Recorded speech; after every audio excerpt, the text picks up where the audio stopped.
This is Can I Laugh on Your Shoulder?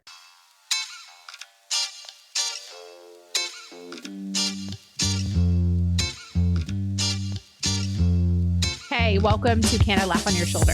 I'm Molly Stillman, and this is a podcast where I get to sit down with a different guest each week and have raw, funny, often brutally honest conversations about the things that matter most. Faith, business, life, and everything in between, where we each learn how to be good stewards of the things we've been entrusted with, even our stories, and how we can use those things to serve others and leave our families, our friendships, and our communities a little better than we found them. I want to create a space where people are unafraid to be themselves and unafraid to ask the questions the rest of us are thinking. My goal is to make you laugh, cry, and laugh till you cry. My guest this week is Jay Kim. He serves as lead pastor at Westgate Church in the Silicon Valley of California and a teacher in residence at Vintage Faith Church in Santa Cruz, California. He has been a writer for many years and has written a few books, including Analog Church and Analog Christian. He's written for Christianity Today, the Gospel Coalition. He's the co-host of Barna's Making Space podcast and Western Seminary's ReGENERATION podcast. And he is the new author of the 40 Days in Colossians Bible Study. Jay is incredibly wise. And as somebody who personally, I love studying scripture, I love Bible study, but I know that it's not for everybody. Let me tell you that the way that Jay talks is he brings things to life. He makes so many things just more clear. I loved talking with Jay. I could have talked with him about his study and his work probably all day. I really, really enjoyed this conversation. And I know that in particular, this episode is really going to minister to a lot of people. We talk a lot about the background and culture of the book of Colossians and how that intersects with our culture today. This interview was done over a month ago and is just as relevant right now, even more so. He talks a lot about how these key passages in the book of Colossians apply directly to our lives right now.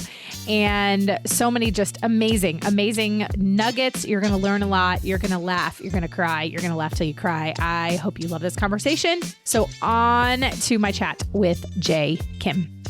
Jay, welcome to the show. I'm so excited to have you. Thanks for being here. Yeah, thanks, Molly. I'm glad to be on with you. And you are based in California, right?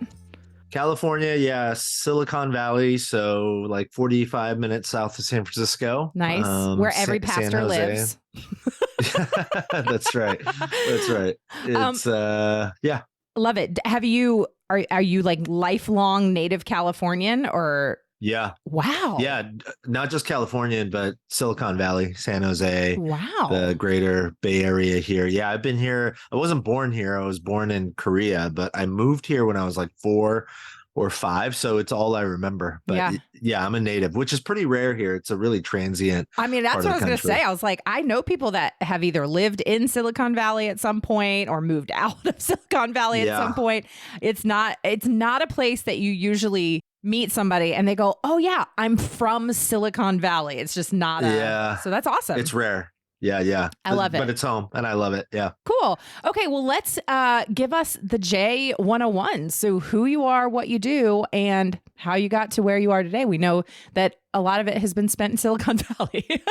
All of it really. Gosh, yeah, it's not a very thrilling story, but I'm first and foremost, I'm a Christian. I'm a follower of Jesus. And it's a really great joy for me because my day job is talking about Jesus to people in our church and in our city. So I'm a pastor here in Silicon Valley. I serve at a church called Westgate. I'm married to Jenny, my best friend. We've been married for we'll celebrate 15 years in January. Woo! And two young kids, 8 and 5 years old. So they're kind of in the throes of elementary school and kindergarten and all of that. So they keep us really busy. Yeah, I write a little bit and create content when time permits. So life is it's busy, it's a blur, but it's a joy. Yeah, I wake up most days and just am sort of overwhelmed with gratitude at the gift that is my life and some of the things I get to do. So there you go. That's the 101. I love it. I also am in the throes of elementary school. My kids are 10 and 7, or my son would be very upset to say, or that I've just said 7. He's 7.5. The half is that's right. Key. Very important. Very important. But yeah, so I totally like you're a little bit in the weeds. Like we're a little in the weeds. We're in it together, Jay, of elementary school. But yes. But yeah, I totally agree. Like it's just there are days where you're in the weeds, but then you're also like, I really love these weeds, and I would not change these weeds for it's a wonderful season of life. I mean, the kids are still sweet. They still want to hang out with you. That's not going to last forever. So yeah, it's fun. I know my 7-year-old son he's my snuggler. Like God knew that I needed a snuggle kid, where my daughter, who's amazing, was just never a snuggler. Like that was never her thing. And like just never, once she could start crawling, she was like, I'm out. Don't touch me. Yeah. Like physical touch, not her love language. Meanwhile, my son is like still at 7.5, like, Mommy, will you snuggle me? And then like he's still like sneaks in my bed, like me and my husband, and we're like, you're 7.5, get out of here. But then there's like the mommy part of me that's like, okay, come here, snuggle me, buddy. Right. Anyway. Okay. So obviously we know kind of the highlights, but I am really interested to hear your story of, one, I think there's a couple of really interesting pieces there. One, you were born in Korea. You came here when you were 4, lived in Silicon Valley your whole life, and you're a pastor. So how do those two things intersect in that? Were you always following the Lord? Did you come to know the Lord at a later age? And so kind of what's your testimony in many ways? And then what led you into a call to ministry? Yeah, great question.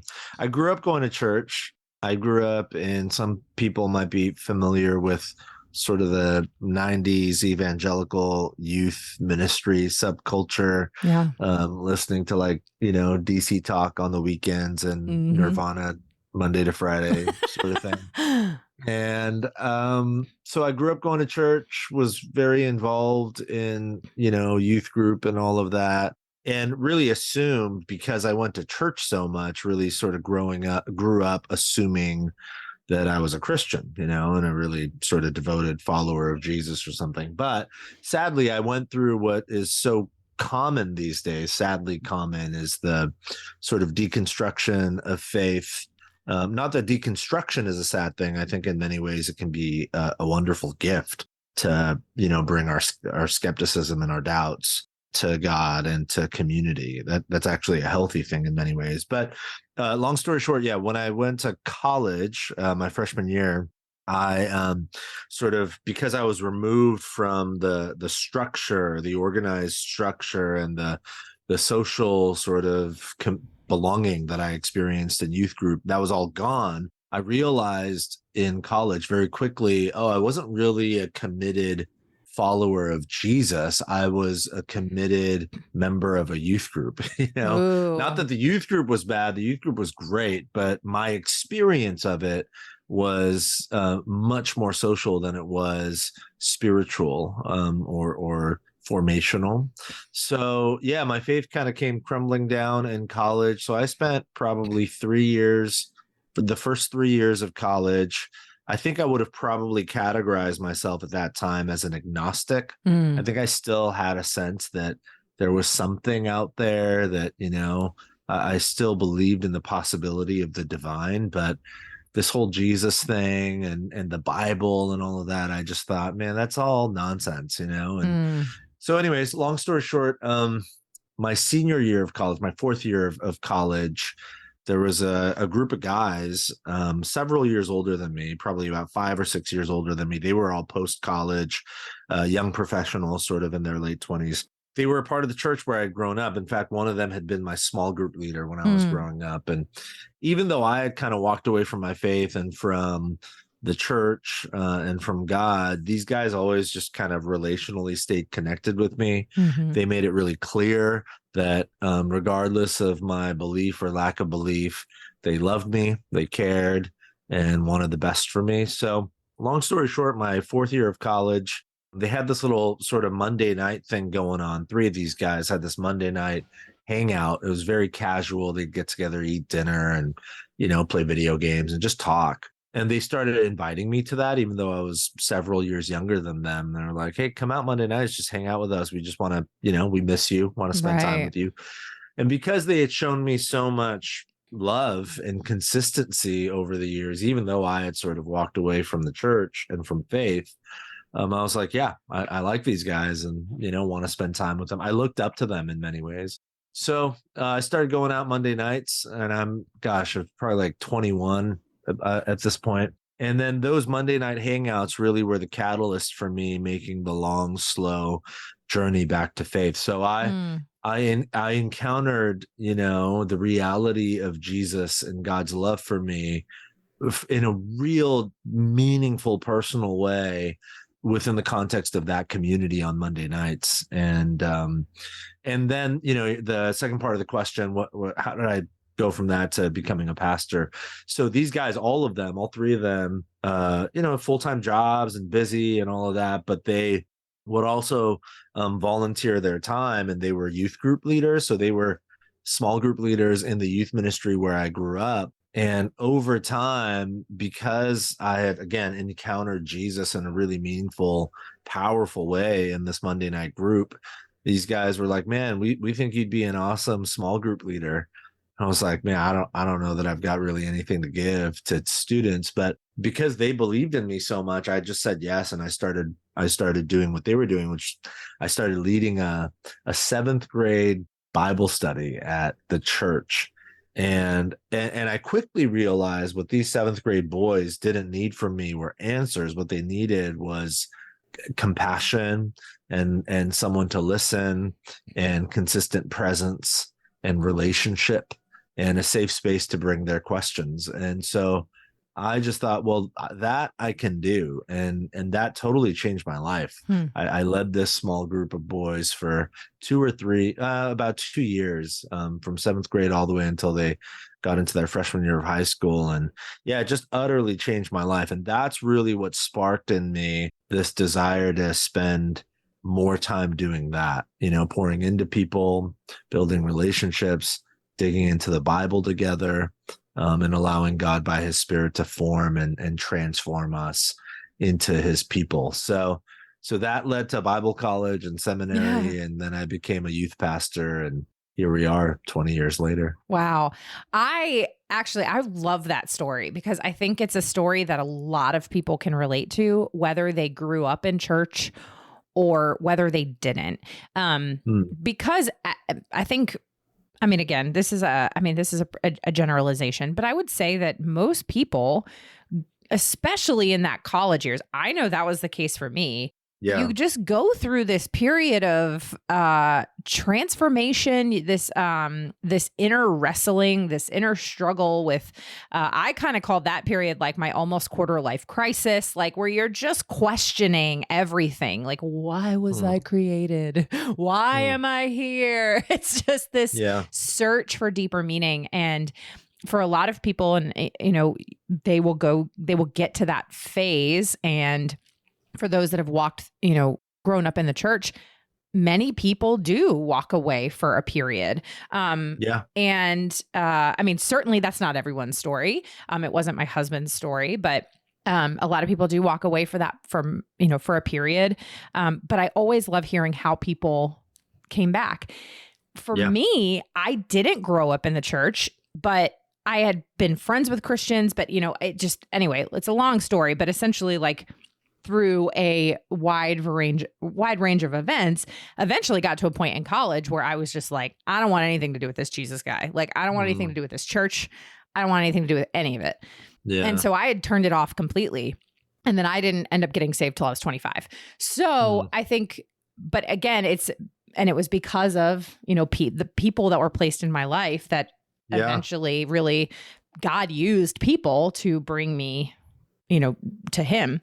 But I love your story of how you were on this kind of ebb and flow, that eventually led your way back to faith. And then led you to a call to ministry. And it's just so fascinating to me because you mentioned about how you had been doing this Bible study with these kids and how just creating that safe space for them to ask their hard questions, how in so many ways that deepened your faith as well. And I've been having this conversation, I feel like over and over again over the last couple of months, just with whether it's people on the podcast or, people in my own life, of how important that is to create that safe space for wrestling and questions and all those kinds of things. Yeah. Yeah. I love that. Yeah. We share a lot of that in common. And like you said, I think it is common. So, maybe there are some people listening who's like, oh my gosh, that's me. Like I'm in that season of deconstruction or whatever.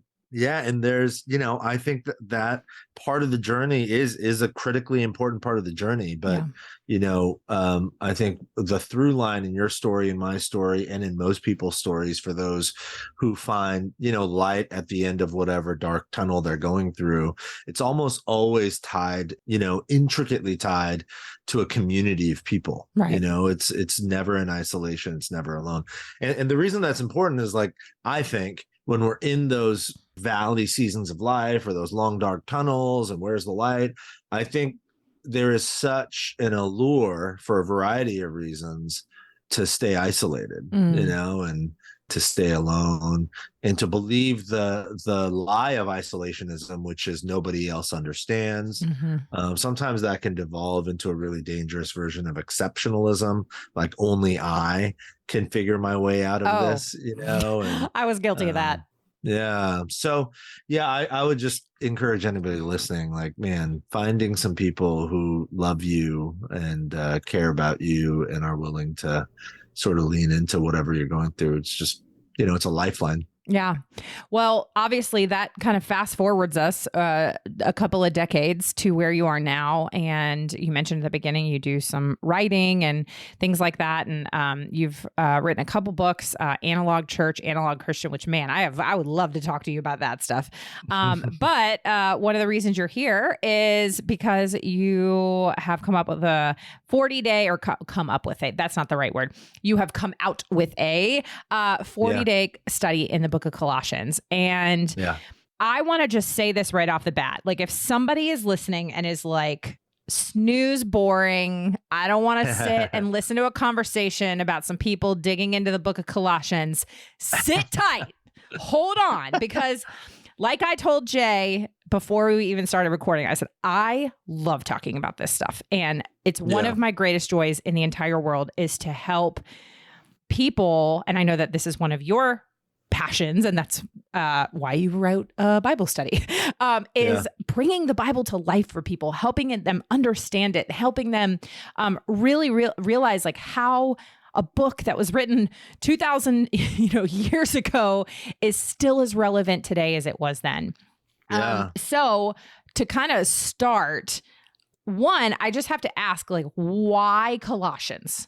So if, of all the 66 books of the Bible written by 40 inspired human authors, why Colossians? What was it about Colossians that drew you in, that said, yes, this is the book that I really want to unpack? Yeah, it's a great question. It's hard to get at it when you just read it. Like, if someone is at home right now and they open their Bible app or grab a Bible somewhere, and you were to open Colossians and just start reading it, because the writer, a guy named Paul, is writing within the context of his day, he's not giving you all sorts of historical details. He's writing to people who literally live in the city of Colossae. Right. And so he's not saying like, hey, you guys, your city, which is like this. He doesn't have to say that. They live in it. But when you dig in just a little bit and read some commentaries, or you just like Google it, first century Colossae, the city that Paul is writing to on a number of levels is so incredibly, uncannily reflective of some cultural realities we are facing today.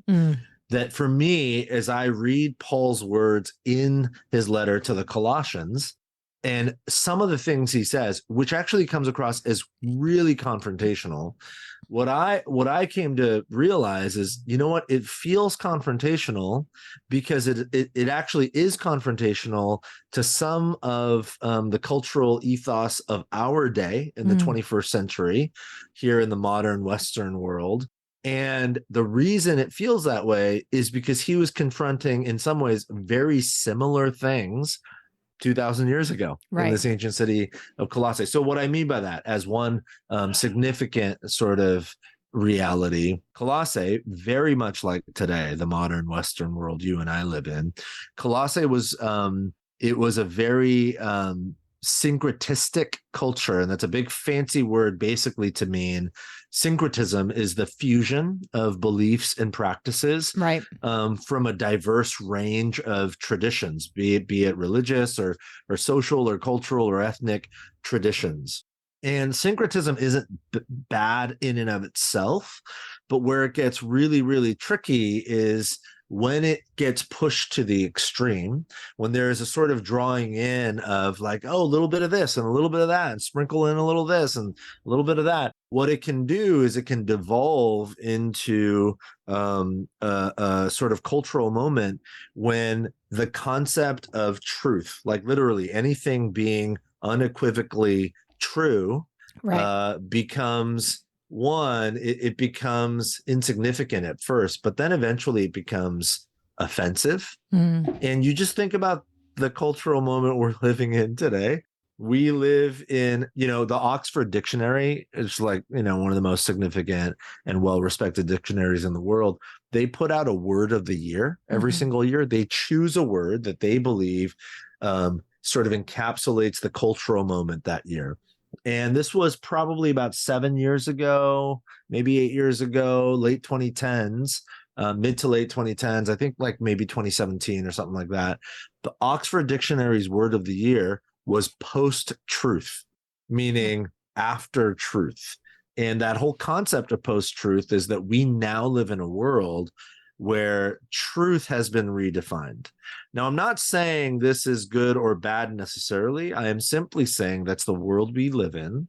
And it is offensive to say that anything is unequivocally, unanimously, undeniably true. And that's the world Paul is writing to. Yeah. Total syncretism, like, they wouldn't have used this phrase, but we use this phrase today, the whole idea of my truth, my truth is my truth and your truth is your truth. And in some ways, like, I understand what people are saying. Absolutely. Yeah. There is a deep value and we need to offer empathy and respect toward people's unique experiences. That's really important.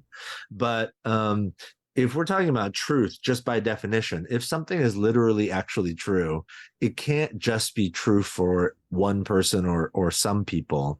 It is just true. Right. And that we've lost some of that. And so that was the case 2,000 years ago in this ancient city called Colossae. And Paul writes to speak into that for followers of Jesus. So for me, that's a long roundabout way of saying that's why I worked on this study. I just felt like reading these words from Paul, oh my gosh, he could be writing this letter today. Yeah. Yeah. And, I mean, I will be honest, like the first time, like when I was a baby Christian, I remember the church I was attending at the time did a series on Colossians. And I remember as this kind of baby Christian, I remember our pastor even said something at the time, like, I mean, this is probably 12 years ago, something like that, where he said, this is a meaty text. It can be confusing. It can be hard to interpret. And so like he was like, my whole goal is we're just going to take the next 4 weeks and we're just going to really try and simplify it and break it down for you. And after I went through that, and then that was kind of the beginning of this journey for me for really falling in love with studying the word. I just love it. And I mean, I've always liked to learn. I've always, but I think for me, one of the reasons I fell in love with Bible study and really digging into the text. And, I remember my friend laughed at me when I was so excited when I had ordered my very first, my Strong's exhaustive concordance of the Bible. And I was like, I was like, you don't understand. This is the coolest thing ever. She's like, no Yeah. one is excited about a concordance. And I was like, I am. Okay. My Yeah. husband laughed at me. He thought I was like, I got my roses, Bible maps, charts, and timelines. And I love it. Anyway, but but a lot of it I can trace back to that sermon series where I really began to just scratch the surface of this book. And that was 12 years ago. In any event, in the last couple of months, the book of Colossians just like keeps coming up. And I think that the reason being is a lot of what you said is just, there's something really unique about it in its approach to how Paul was writing to these people and how they had a lot of questions, just like we have questions, and they were struggling with things similar to what we struggle with, just in a different cultural context. But there's, I think it really speaks to the whole idea of, there's nothing new under the sun. Yeah. And so you set out to write this study. Can you break down what was your approach in this study and how you really wanted to, or I guess I should say, once you decided, all right, this is really the thing that I want people to do, or to dig into, what was your approach as far as what you wanted people to glean from this, in that helping people to understand, key passages that apply to their lives, or how, like you said, the background and culture intersect with our culture today, or just like why it matters to pursue godly wisdom, all those kinds of things that, what was your approach in that? Yeah. I mean, I do in a much more expansive way early on, a bit of what we just talked about, set the scene.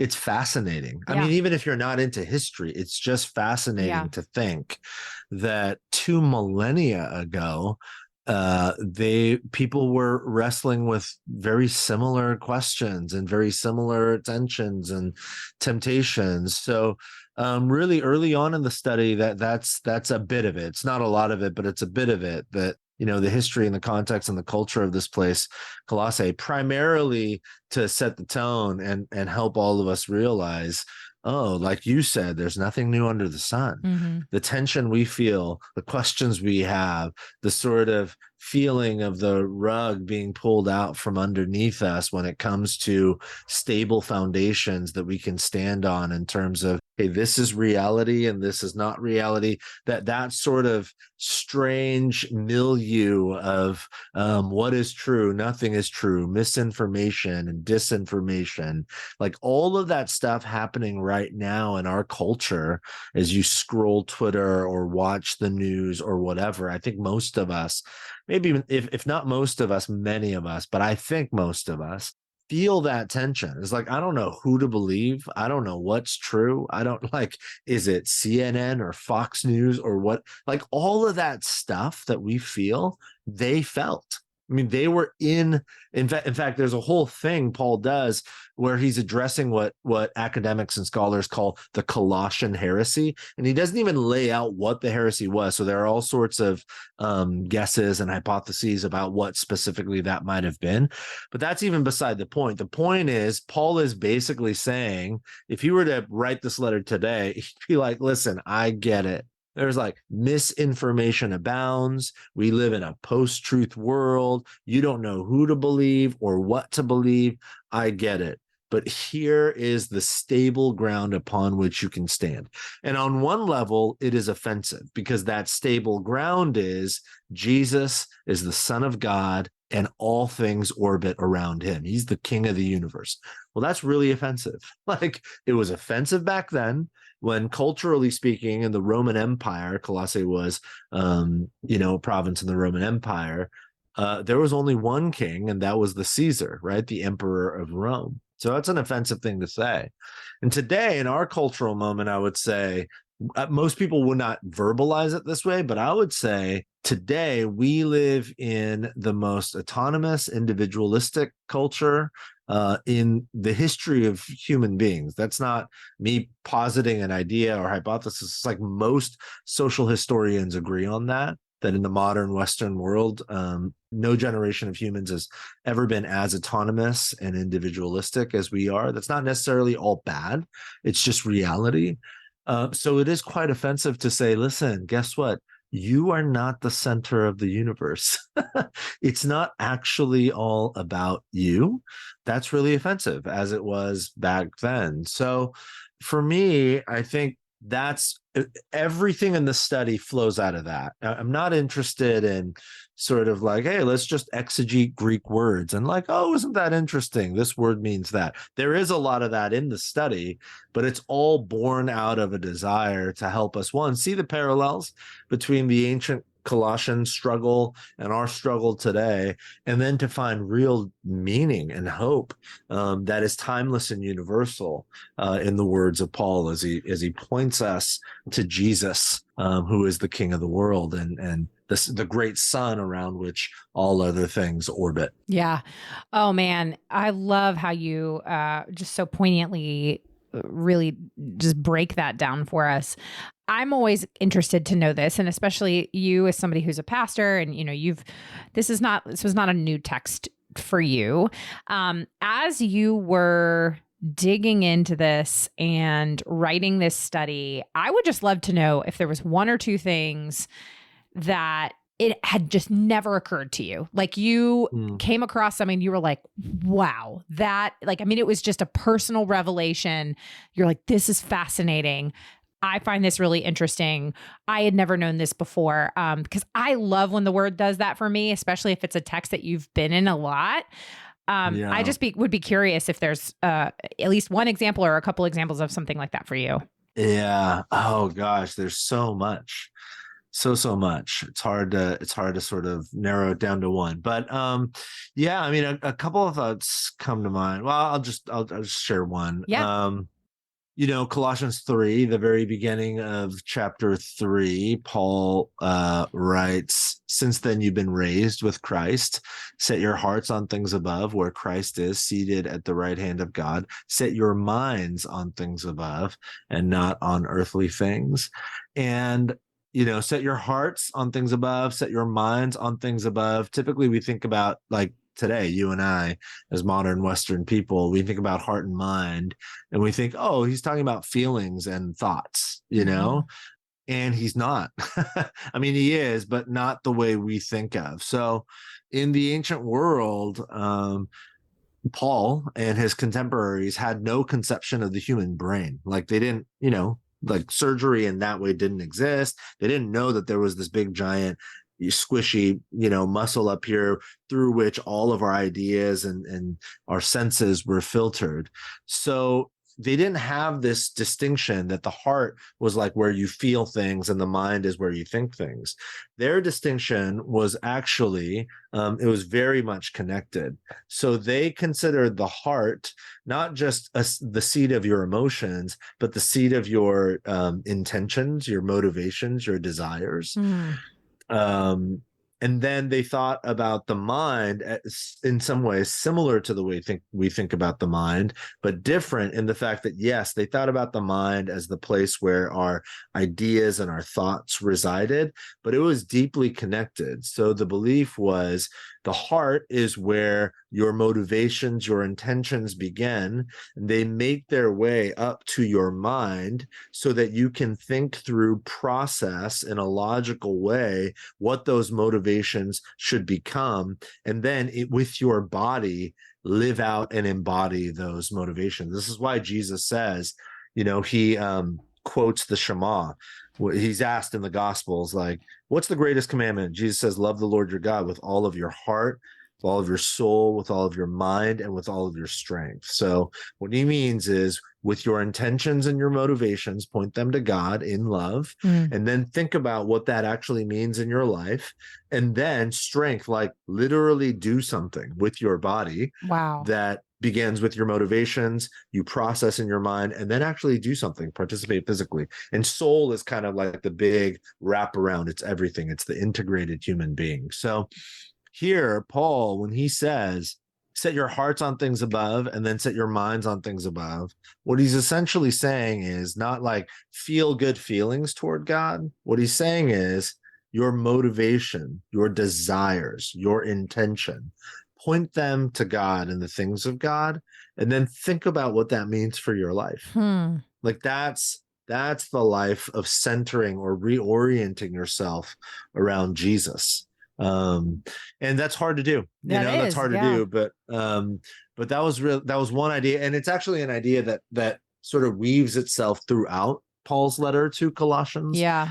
So that was a profound, on a personal level, just as a sort of, conviction and a challenge for me, that I struggled to do that often.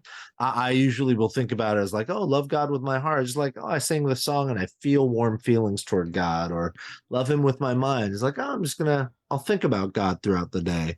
They're actually connected. It's our motivations, desires, intentions, and then moving to, okay, what does that actually mean for my life? And then embodying that reality in my actions.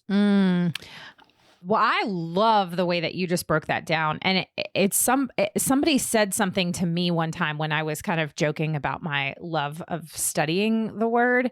And because I'm a big feeler, I'm an Enneagram too. Like, I'm big into feelings. Like, I like feelings. Okay. I like to help people. I'm a crier. I'm not like, anyway. Like, I love worship. And so, being on the worship team is a big part. And that's like how, in a lot of ways, like I express my love of God. And I used to joke that I was a bit of a nerd when I, got my concordance, and I really liked to read commentaries and like, why is that interesting to me, where a lot of people like would fall asleep immediately. And somebody said, well, that is, which this all connects and makes sense, is somebody had said to me, well, that for you is how you love God with your mind. And it had never occurred to me. She's like, what you're doing is like, you are in action, loving God with your mind by literally filling your mind with the things of God and wanting to know him deeper. But hearing how you explained that, of just like your intentions and your thoughts, but then actually putting those things into action. And that was one thing for me. So you just had helped me kind of connect some dots. So I think that's really, really, really fascinating. And I think makes so much sense too, with when you really, like you said, understand the cultural context of the day, where, they just didn't have quite the concept that we do today, just because we have different medical advancements. Yeah. It's so fascinating. Okay. Well, the other thing I wanted to ask, kind of, which I think piggybacks off of this, is, there's so many takeaways from this book, and so many different things that people can glean from it. And I know obviously the book of Colossians focuses a lot on Christian living and wisdom. And I think you had even put it as like this idea of, what do we take off and what do we put on? So what were some of your, again, and the reason I ask these questions, because I'm always fascinated, I realize it's going to be different for everybody, but I'm always fascinated to know, when people are the ones that are actually doing the text and doing like, what are the things that you took away from this that, you begin to implement in your own life, or really practical things because that concept of, okay, well, setting my heart on things above and setting my mind on things above. And now I understand what he's actually referring to. How do I do that? Yeah, totally. Yeah. I mean, you mentioned it about, Paul's words about taking off and putting on. It's also from the 3rd chapter. He talks about us being God's chosen people. And that's a statement of love. It's not a statement of elitism. That's a whole other conversation. Like, who is the elect? All of those conversations in the sort of the neo-reformed camp, which I have nothing against. It's a fascinating conversation. But I think primarily, being chosen by God is a statement of love, that God loves us and chooses us, because love has to be a choice. If it's forced, then it's something, but it's not love. But yeah, it talks about, we are God's chosen people, holy and dearly loved. Yeah. So as a response to that, Paul says, now clothe yourselves, like put on, Things like compassion, kindness, humility, gentleness, patience. These are all ideas he repeats throughout his letters. Yeah. Most famously, he talks about them in Galatians 5. That's the famous sort of fruit of the Spirit passage. Right. Like the fruit of the Spirit. If the Spirit of God is in you, that will bear in you this sort of fruit: love, joy, peace, patience, kindness, goodness, faithfulness, and on and on. So yeah, here in Colossians, he says, okay, here's the thing. God loves you. He's chosen you because he loves you and he wants you. He wants relationship. And typically, culturally speaking, we stop there. It's like, yes, I can rest. I can rest in God's love. And we take advantage of it, not just in our relationship with God, but like we take advantage of it often in just our relationships, period, And so-and-so is always, they love me, they're for me. So, great. I don't have to. Now, there's a healthy version of that. It was like, I don't have to put on a mask. I don't have to put on a front. I don't have to perform to earn someone's approval or love. They love me regardless. That is a very healthy, beautiful, wonderful thing. But on the other side of that spectrum is a real danger in that we can begin to believe, oh my gosh, mom and dad, they're going to love me no matter what. So I'll do whatever I want. You know what I mean? No matter what becomes whatever I want. And think about that exchange. When someone loves you, no matter what are they doing? They're essentially committing to you regardless of what others say about you. Yeah. Regardless of your performance or lack thereof. They are committing their all to you and they are risking their all. And then as a response, if what we say is, okay, so because you're going to love me no matter what, even though you are fully giving yourself to me at great cost, at the risk of disappointment and on. So what I'm going to do is whatever I want. That is essentially to take the gift that the other party is giving you. I am all in with you. I am risking it all to be all in with you. You're taking that gift and you're treating it as something cheap. I was like, oh, you're going to love me no matter what? Then I'm going to do whatever I want. I'm going to take that gift and use it as a sort of safety mechanism to give nothing back to you, but to simply waste the gift by living however I want. The German theologian Dietrich Bonhoeffer, 20th century theologian Bonhoeffer, he famously writes about, in his book Discipleship, or The Cost of Discipleship, he famously writes about the difference between what he calls costly grace and cheap grace. Yeah. And this is what he's talking about. You cannot earn grace. So there is no performance required. That's not, and the order is so critically important. Like, you cannot perform your way to being loved by God. God loves you no matter what. That's true.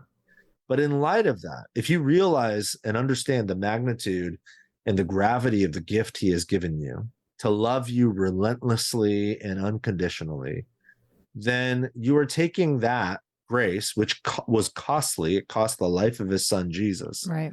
And you're treating it as something cheap if you decide, I can do whatever I want because God's going to love me no matter what. And there's a problem there. So what Paul is saying is, you are chosen by God because he loves you. He dearly loves you. Those are Paul's words. But then he says, so in light of that, you can't earn it. He's already given it to you. He's never taking it away. That's a given. He loves you enough to send his son to die for you.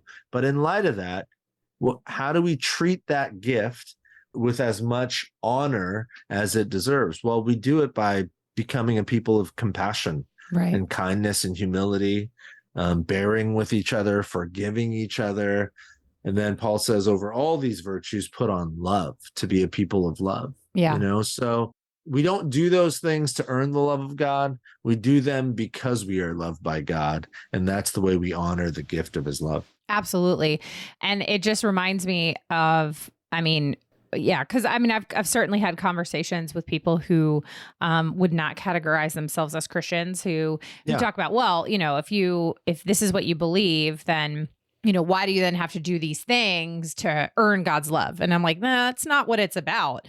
But, and it's like the verse in James where faith without works is dead. And so if, and I realize he's referring to a couple of things, but at the end of the day, like if I'm not actually bearing the fruits of the Spirit. If I claim to have the Holy Spirit in me, but I don't show love, I don't show joy, peace, patience, kindness, goodness, faithfulness, gentleness, self-control. Nobody wants to talk about that last one in the fruits of the Spirit. Nobody wants to talk about patience and self-control.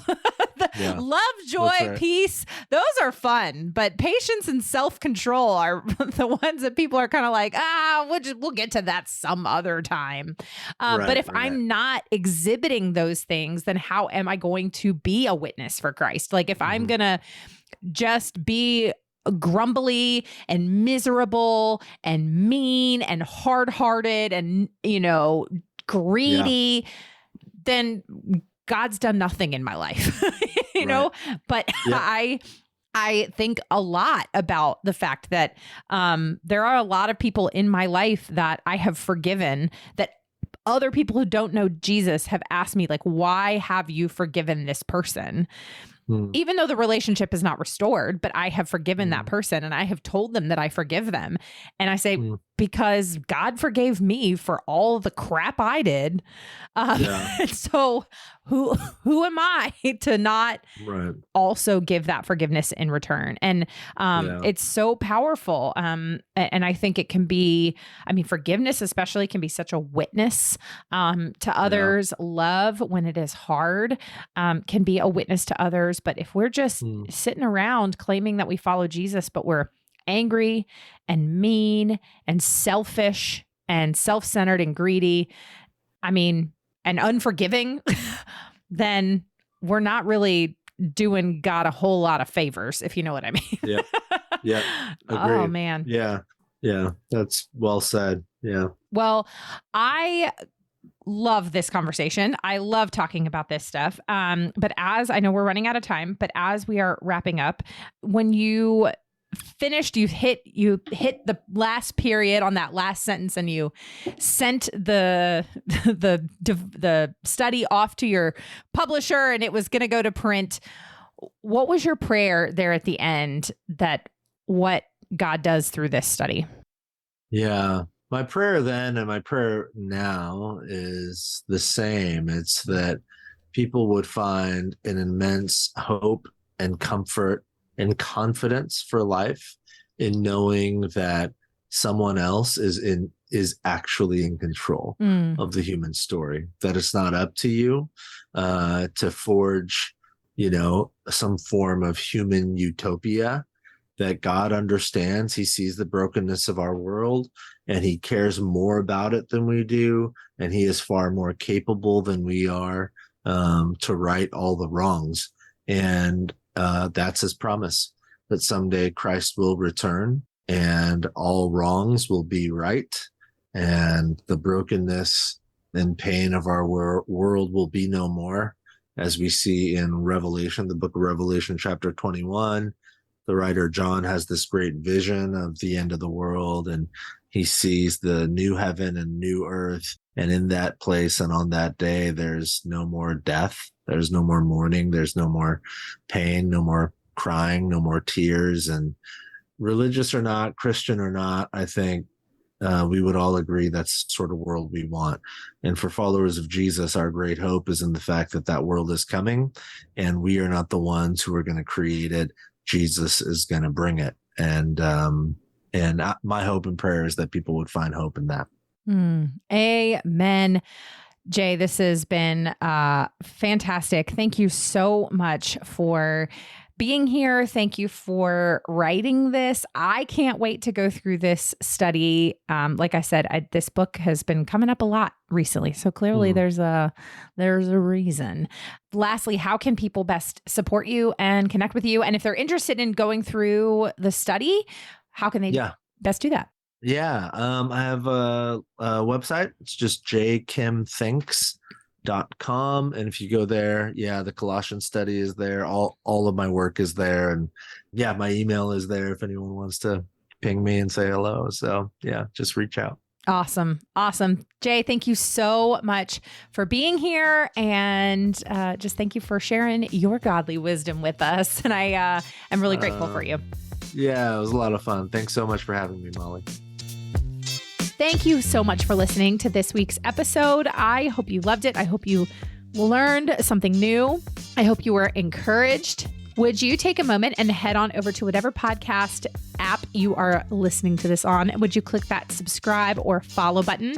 And would you take a moment to leave a review? Leaving a review really does help us to know what you're liking and how the show is impacting you. Thank you so much for your support week in and week out. Thank you to the team at Third Wheel Media for producing the show. And for you, I hope something this week makes you laugh till you cry. We'll see you next week. Bye.